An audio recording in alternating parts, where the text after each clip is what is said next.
कोई 10 दिन पहले चुनाव के परिणाम का आकलन करते हुए मैंने एक वीडियो रिलीज की। करोड़ों लोगों ने देखा, लाखों प्रतिक्रियाएं आई, सवाल पूछे गए। सबने कहा कि भाई फोर्थ पेज से पहले आपने किया था, अब फाइनल मूल्यांकन क्या है? तो ये आपके सामने है फाइनल मूल्यांकन मेरा। मेरे ख्याल से इस चुनाव में बीजेपी को 240 से 260 के बीच में सीट आनी चाहिए। उसके एनडीए सहयोगियों को 35 से 45 के बीच, कांग्रेस 85 से 100 के बीच और उसके इंडिया गठबंधन के बाकी सहयोगियों को 120 से 135 के बीच। मतलब 400 पार वाली बात तो टोटल हवाई थी। 300 पार करना भी बीजेपी के लिए नामुमकिन होगा। मेरी समझ है कि बीजेपी 272 से नीचे है, 250 के नीचे भी जा सकती है। इंडिया अलायंस 205 और 235 के बीच में कहीं है, यानी कि बहुमत से पीछे है, एनडीए से पीछे है। लेकिन अगर आने वाले कुछ दिनों में उत्तर प्रदेश और बिहार में कुछ बड़ा बदल हो जाता है तो ये संभावना से इनकार नहीं किया जा सकता कि उस एक्सट्रीम सिचुएशन में इंडिया गठबंधन एनडीए से आगे निकल सकता है, मगर आज है नहीं। मेरे पास कोई एग्जिट पोल नहीं है, सीधा साधा मोटा जमीनी मूल्यांकन है, लेकिन कहीं कुछ चुभ गई है बात, बहुत सवालों की बौछार हो गई है।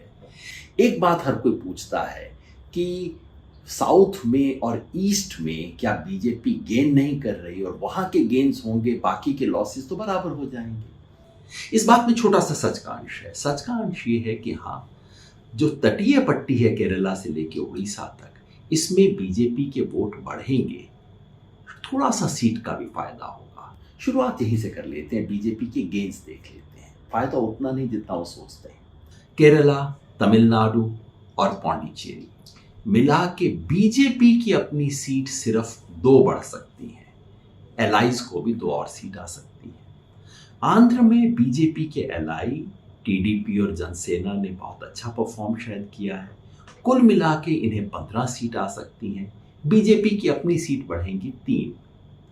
तेलंगाना में इस बार सीधे कांग्रेस और बीजेपी का मुकाबला हो गया है, और ऐसे में कांग्रेस की सीट भी बढ़ेंगी, बीजेपी की सीट भी बढ़ेंगी।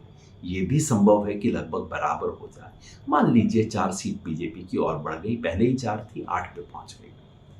उड़ीसा, बीजेपी के पास ऑलरेडी 8 सीटें हैं, 4 सीट और बढ़ सकती हैं। विधानसभा में हारेंगे, लेकिन लोकसभा में उनकी परफॉर्मेंस इंप्रूव होगी। कितना फायदा हुआ कुल मिला के?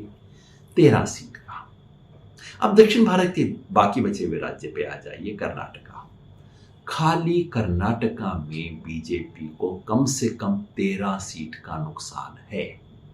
25 सीट बीजेपी के पास है, एक उनके सहयोगी के पास थी। 12 से ज्यादा इस बार बीजेपी की नहीं आ रही, तो 13 सीट का जो फायदा बाकी सब राज्यों में हुआ वो अकेले कर्नाटका में बराबर हो गया। बच गया ईस्ट। बंगाल में दोनों तरह की बहुत रिपोर्ट आई है, और काफी देखने के बाद मेरा मोटा मानना है कि बीजेपी जो गिरावट हुई थी उससे उठ के वापस 18 के करीब कहीं आ जाएगी। ना कोई बड़ा गेन, ना कोई बड़ा लॉस। नॉर्थ ईस्ट में पिछली बार बीजेपी ने बहुत अच्छा परफॉर्म किया था, असम और सारे राज्यों में। मोटे तौर पे बीजेपी लगभग वहीं कहीं पे खड़ी है। निष्कर्ष ये है कि पूरे साउथ इंडिया और पूरे ईस्ट इंडिया को मिला दें तो बीजेपी का नफा और नुकसान कट के 0 पे पहुंच जाता है। एलाइज को 15 सीट का फायदा है, उसे एक बार साइड में रख लीजिए। लेकिन बीजेपी की गिनती, टैली गिनते वक्त आप ईस्ट इंडिया और साउथ इंडिया को अब एक तरह से भूल सकते हैं। अब देखिए सिर्फ ये जो बाकी इलाका बचा है, जहां पिछली बार बीजेपी ने स्वीप किया था, यहां पे बीजेपी की कितनी सीट कम होती है, वही उसकी नेशनल टैली में कम होती है। शुरुआत करते हैं महाराष्ट्र से। महाराष्ट्र में पिछली बार एलाइज के साथ एनडीए को 42 सीट थी। इस बार कम से कम 20 सीट का नुकसान है। 5 सीट का नुकसान बीजेपी को, 15 का एलाइज को। राजस्थान में कम से कम 10 सीट का नुकसान है। चलिए इसके अंदर गुजरात भी जोड़ देते हैं, दोनों में मिला के 10 सीट का नुकसान। मध्य प्रदेश छत्तीसगढ़ में कम नुकसान है, लेकिन अगर उसके साथ आप झारखंड भी जोड़ दें तो तीनों में मिला के 10 सीट का और बीजेपी को नुकसान।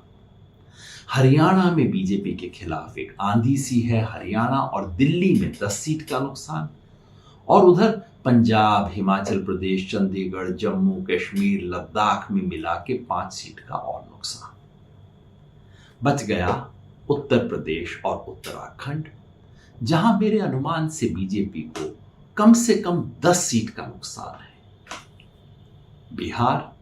बिहार में बीजेपी और उसके एलाइज को पिछली बार 40 में से 39 सीट थी, कम से कम 15 सीट का नुकसान है। 5 सीट का बीजेपी को, 10 सीट का नुकसान उसके एलाइज को। अब इस सारे को जोड़ के देखते हैं। कुल मिला के बीजेपी को 55 सीट का नुकसान, मतलब पिछली बार 303 से 248, और बीजेपी के सहयोगियों को यहां 25 सीट का नुकसान, लेकिन पहले 15 सीट का फायदा था, तो नेट 10 सीट का नुकसान। इस आधार पे मैं कहता हूं बीजेपी 240 से 260 के बीच में कहीं, और बीजेपी के सहयोगी 35 और 45 के बीच में कहीं।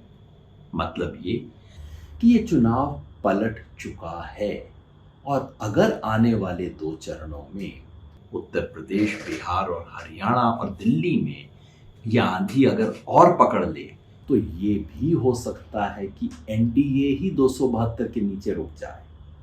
ये वो सच है जो मीडिया, पोलस्टर, एक्सपर्ट आप तक पहुंचने देना नहीं चाहते। ये वो सच है जो मेरा फर्ज है आप तक पहुंचाना, और आपका फर्ज है आगे हर व्यक्ति तक पहुंचाना।